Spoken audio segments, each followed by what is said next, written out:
Ерөнхийдөө байнгын хорооны гишүүдийн асуулт болон хүсэлт гаргасан шүүхийн ерөнхий зүйлийн гишүүнийхээ бас тайлбаруудыг сонслоо.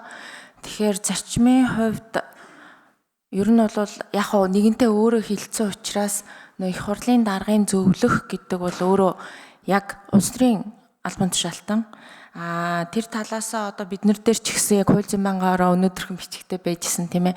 Их хурлын даргаас нэлээд олон ажлын хэсгийг байгуулж байгаа.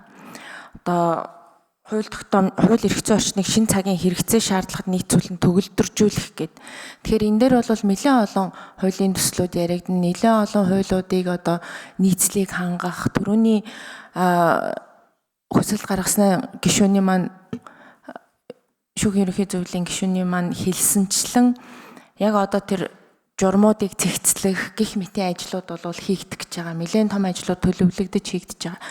Тэгэхээр энэ дээр яг хувь хүнийх нь хувьд зөвлөхийн хувьд хууль зүйн бодлогын зөвлөхийн хувьд жишээлбэл оруулах хувь нэмэр нь өөрөө хэр байх вэ гэдэг дээр өөрийнхөө бас шийдвэрийг гаргахад жин дарж үтсэн гэж юм л да. Тэгэхээр тэр талаас нь би бас тухайн хүний сонголтод бас хүндэтгэлтэй хандж байна. Нөгөө талаасаа 4 жил томилогдсон 3 жилдээ бол ер нь бол хийсэн ажлуудыг сонсоход бол нэлээд ажлууд хийчихсэн тийм ээ.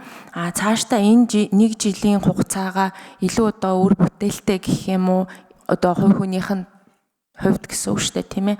Оролцоогоо үндэсний эрх зүйн тогтолцооных нь хувьд илүү оролцоотой байна гэдэг ийм шийдлийг гаргасан хувь хүнийх нь шийдвэрийг бол хүндэтгэж үзэж байна.